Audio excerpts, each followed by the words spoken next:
hi guys. We'll be doing a replacement of some springs. Bali, tatlong klaseng spring to. At itong maglilinis tayo ng mga contacts katulad nito, yung connector para mas maging smooth yung trigger.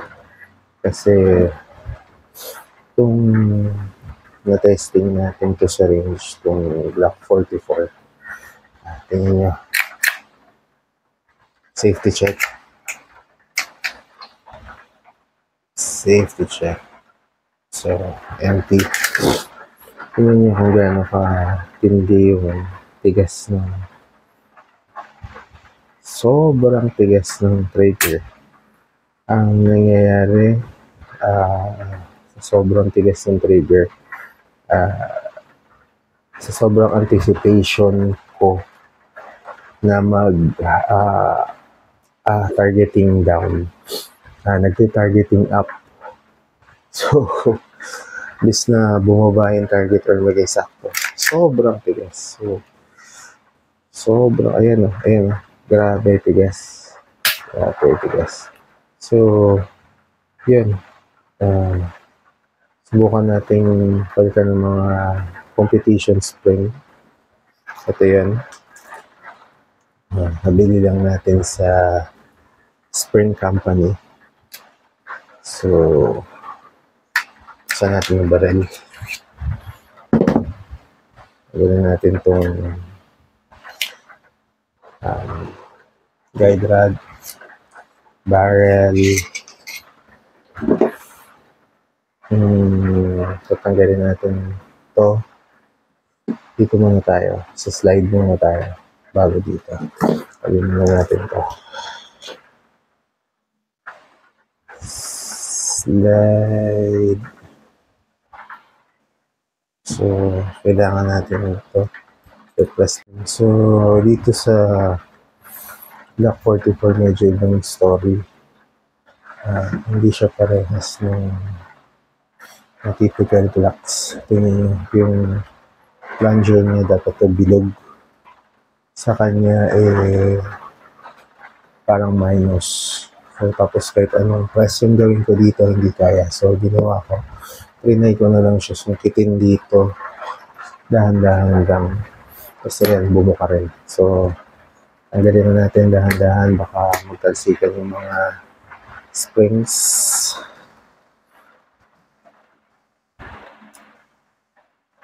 So, ano bang gagawin natin? Papolish natin yung dito. Papalitan natin yung spring kung uubra. Tapos ito, papolish din natin to. Sige, paklasin na natin.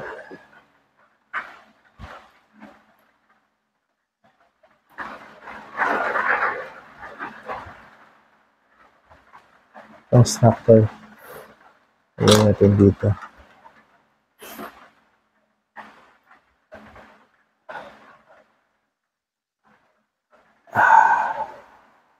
I don't know kung magkakasya.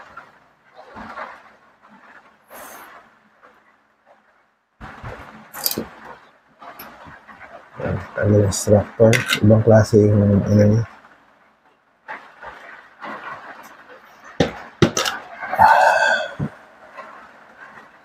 Ibang klase. Dapat to bilog lang to yung plunger nito. Ibang klase. So, papapolish natin to. Tingnan natin kung kaya palitan yung spring ng ito. Kung parehas ang sukat. Pag hindi, wala tayong magagawa. Polish na lang to. So, lagyan natin ito dito. So, baliktad natin pag ito para matanggal natin yung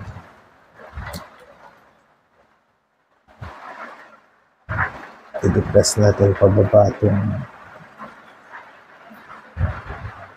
matanggal natin yung mga lock.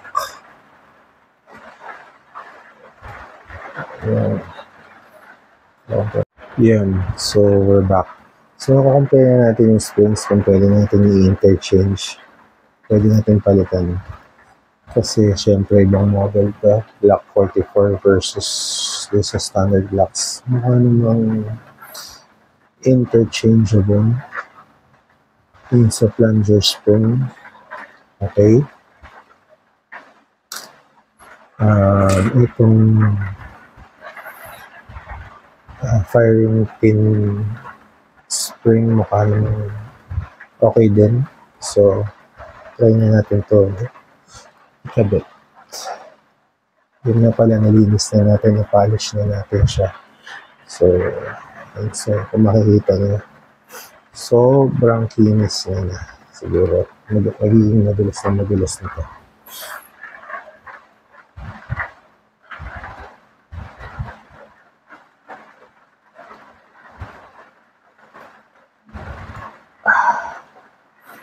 So, ganyan. Lagay natin itong spring. Baliktad ulit natin itong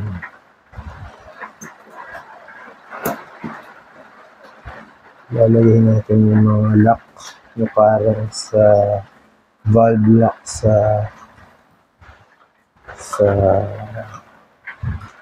valve ng head. So, i-press natin itong spring. Dahan-dahan, baka tumalsik. Mahirap maghanap ng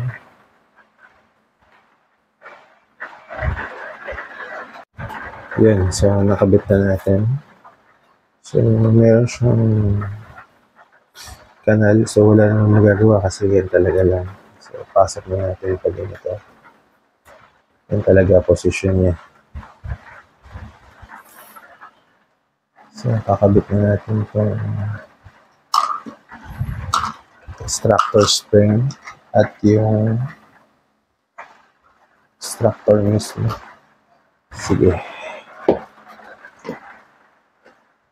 Sige, try muna rin natin ito i-polish. Yun. So, kaya pala ayaw pumasok. Tanggalin muna dapat ito. So, nilagay natin yung extractor. There we go.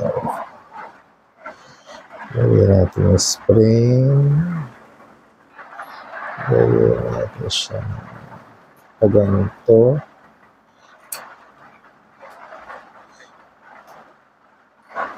Ayan. So, yun na. Lumubog na siya. Kabit natin tong extractor. Ayan. Nakalak na siya. In place. So, kapit na natin tong firing pin. And then, itong spring nito. And then, itong backplate. So, paano ito ikabit? I-depress mo lang itong mga to para maikabit mo. So, isa lang.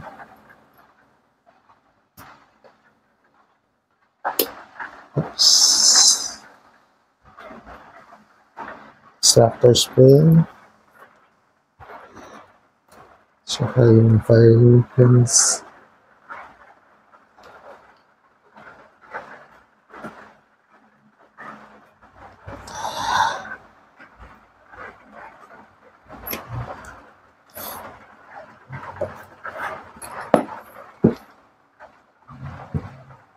Ayan.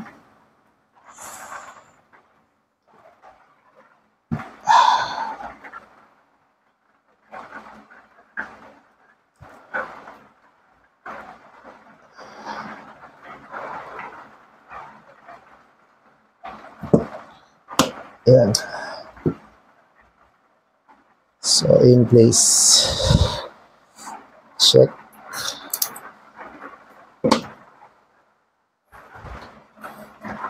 So,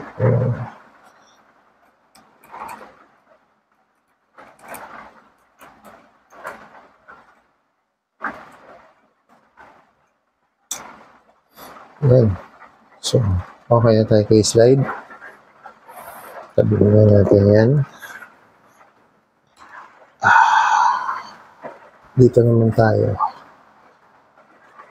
So,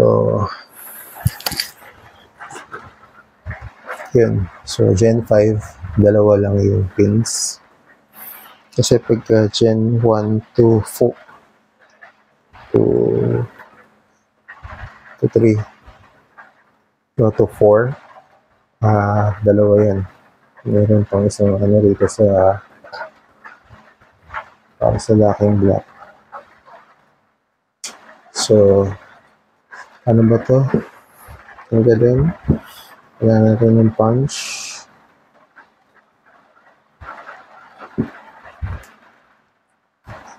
Gagalaw-galawin lang natin to. Okay, gamitin natin itong tool.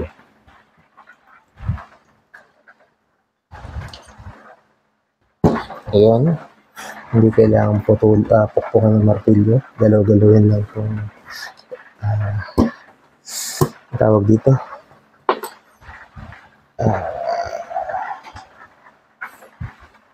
Slide release. Tanggal na siya. Tapos, itong sa may, pindot lang din. Ayan, tanggal na. So, hindi mo siya pwede mapagpalit kasi isang malaki na pantay lang yung para rito. Tapos, yung isa yung may konting kanal-kanal. So, lagay na natin ito dito para walang kalat. Lagay muna natin rito sa plastic. At baka may konting problem, magamit natin ulit. Ibalik natin kung hindi siya obra. Ibalik natin ulit yung original. So, ano ba ito? Ayan.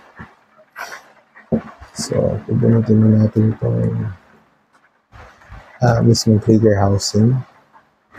So, pag ganito to, handaan nyo. Locking block niya, kahoy. Lang,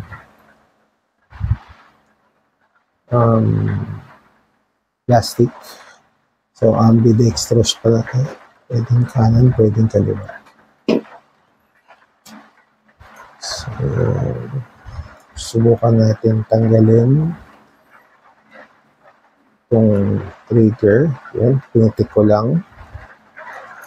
Ayan, natanggal na. So, next natin ipo-polish ay itong part na to. Itong part na to. At tapos, tatanggalin din natin to. Papalitan natin to no na-polish ko na 3.5 na, ayan, tingnan mo gano'n aking 3.5 na connector. Tapos tatry natin kung pwede rin palitan yung spring sa loob. So, paano ba tanggalin si connector? Push mo lang dito.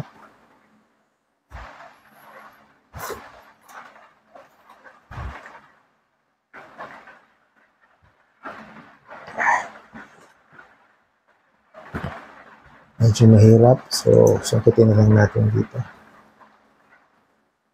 Mas madali. Pwede naman sungkitin. Parehas lang. Ayan. Parehas po siya. Okay naman. So, pwede natin ilagay yung bago, 3.5. Check lang natin yung spring kung pwede natin palitan.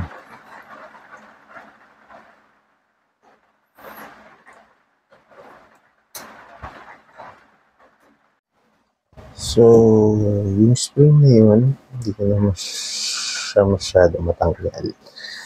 At hindi ko na masyado siya pipilitin tanggalin. Baka magka-problema pa. So, babalikan natin yung extractor na bagong polish ko. At ito yung pinaka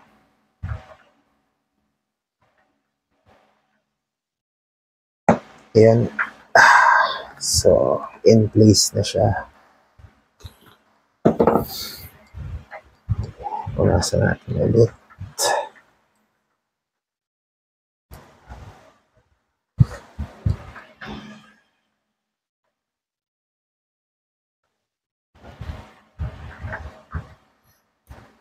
So,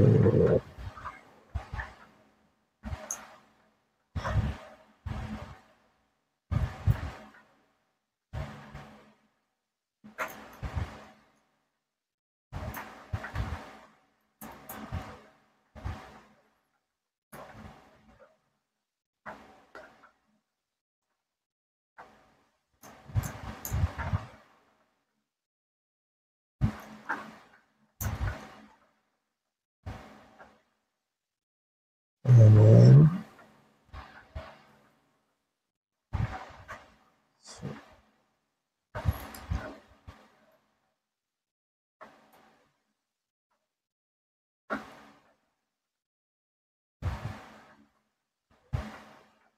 Ayan. Balik na natin.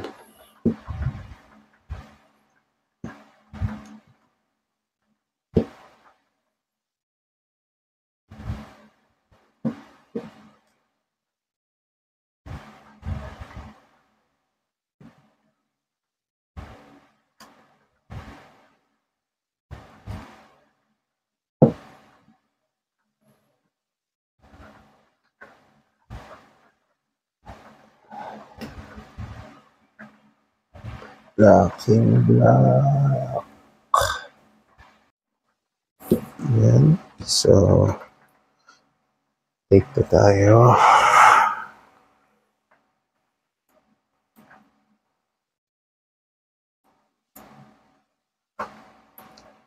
Wiggle.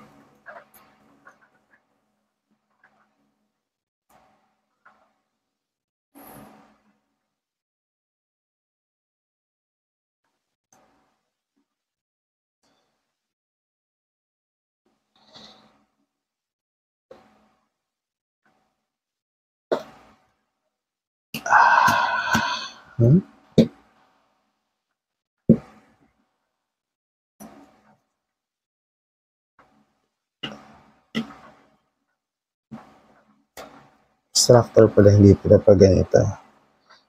Ayan, patusok na ganyan. Tayo locking block. So, in place na tayo. So, tingnan natin kung pantay. Saan yung ating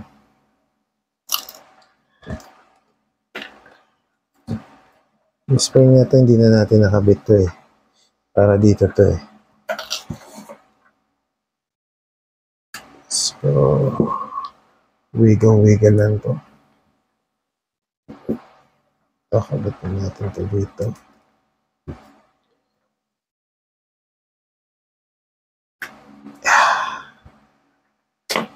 Tingnan natin kung pantay. At baka nagpa-firing tayo, malaglag.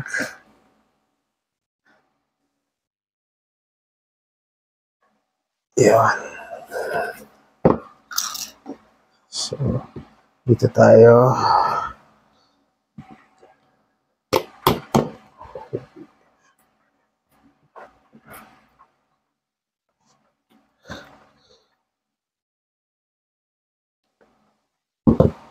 Siguro, pantayin muna natin ito.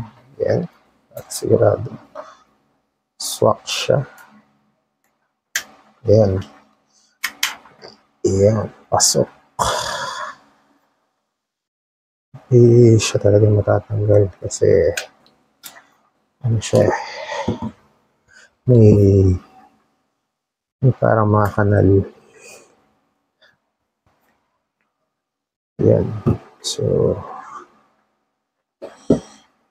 tingnan natin kung tama ang ating paggawa.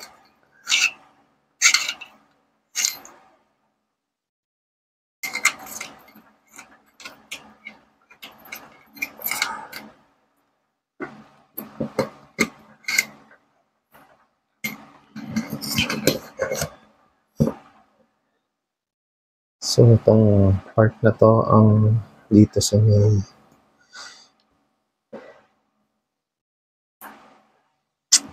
press doon sa pangalawang mas bumaba pa doon.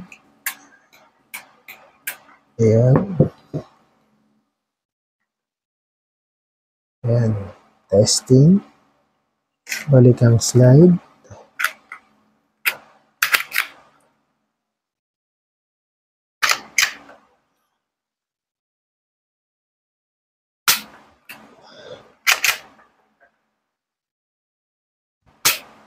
Mas lumambot ng konti, pero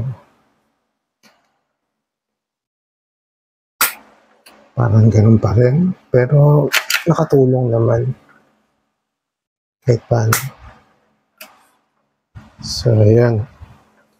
Thank you very much. At mas maganda siguro ito matry sa range para mas malaman natin kung talagang lumambot nga siya. Wala kasi kung trigger gauge.